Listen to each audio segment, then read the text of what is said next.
Eu quero trazer aqui uma revelação que eu tive com Ailton José Alves há cerca de 3 anos e 6 meses. Se você quiser considerar como um sonho, considere. Se você quiser considerar como uma visão, considere.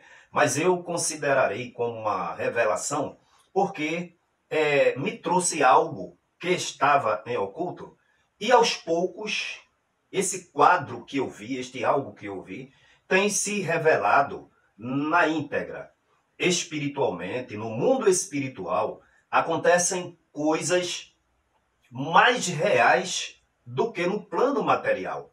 Mas é dado a algumas pessoas, ou a várias pessoas, sonhos, visões e revelações. Quando se trata de revelação, se trata de algo que estava em oculto, ocorrendo, mas que foi trazido à luz e colocado para a gente, não é? De uma forma clara, de uma forma assim, bem patente, que não resta dúvida.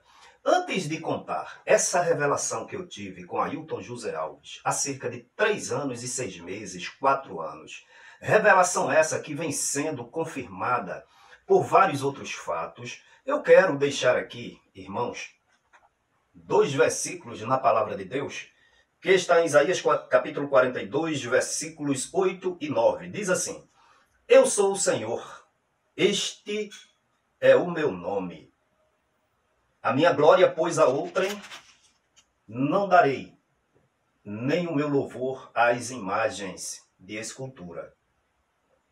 Eis que as primeiras coisas passaram, e novas coisas eu vos anuncio. E antes que venha a luz, vô-las faço ouvir.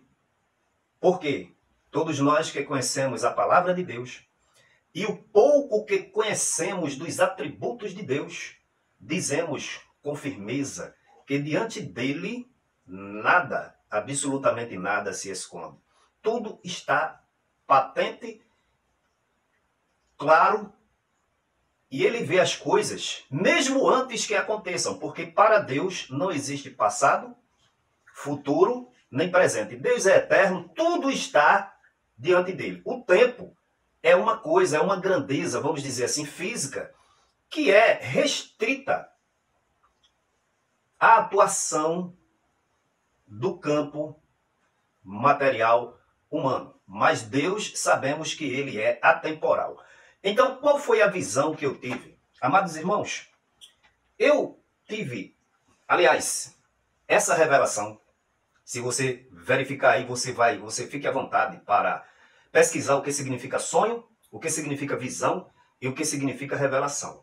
Eu considero que tive uma revelação porque era algo que estava em oculto e me trouxe à luz, me foi revelado. Então, nesta revelação, do nada, eu dormindo tranquilamente, e sonhei que ia conduzindo um ônibus de viagem.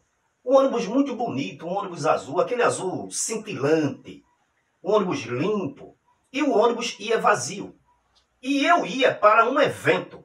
E de repente, quando eu olhava aquele ônibus vazio, eu dizia: eita, eu tenho que passar e apanhar o pastor Ailton José Alves.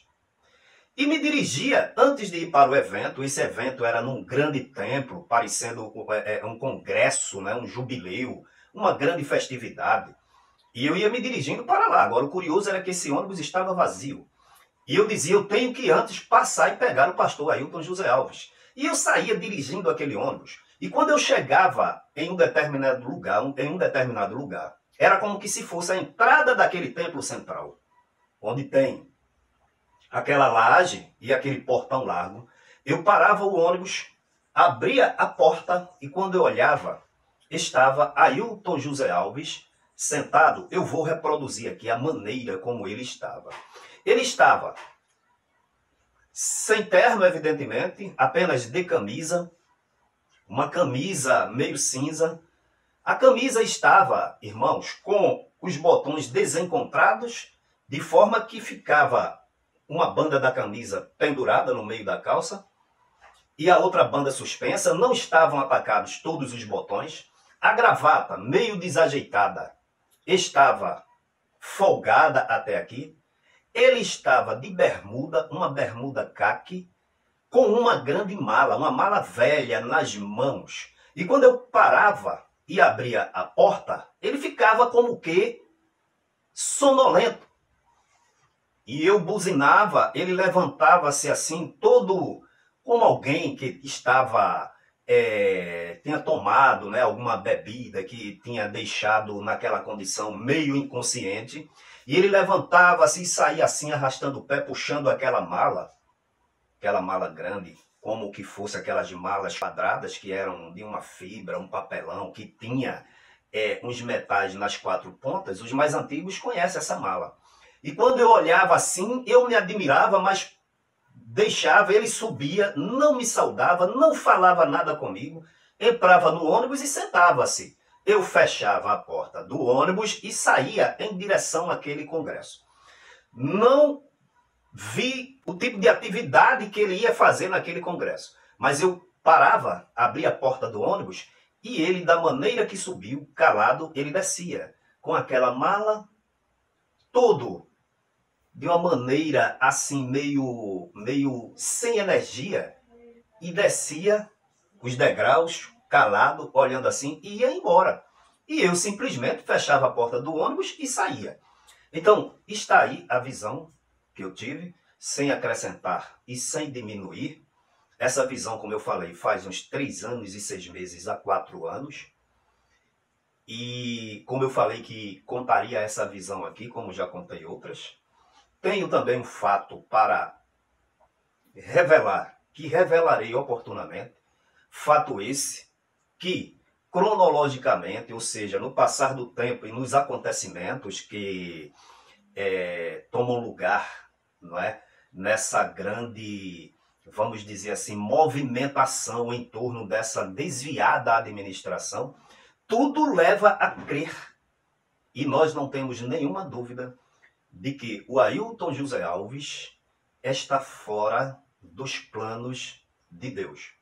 Deus é absoluto, Deus é Senhor, não se deixa levar por respeito humano. Diante dele não existe grande, não existe mais importante, mas todos vocês percebem a importância que tem dado a esse homem durante esses 23 anos, a ponto de um pregador no centenário, na arena, dizer o seguinte: quando Deus quer falar com o Brasil, acorda o presidente em Brasília. Quando Deus quer falar com Pernambuco, acorda ou se dirige ao governador Paulo Câmara. E o pregador dos Estados Unidos, o filho de pastor Wellington Bezerra da Costa, ele disse: e Deus, quando quer falar com a igreja, acorda o pastor Ailton de madrugada. A gente percebe, e em consonância com o versículo que eu li, que Ailton José Alves se revestiu de idolatria e se deixou idolatrar durante todos esses 23 anos. E, de uma forma escandalosa, se apresenta em todos os cultos como Senhor e não como servo. Quando todos sabemos que a igreja foi comprada por um alto preço e só a Deus, a Jesus e a Jesus pertence. Então está aí, meus irmãos, o sonho, a revelação. Espero que vocês meditem, acompanhem os fatos e se deixem orientar pelo Espírito Santo de Deus. Que Deus em Cristo a todos abençoe.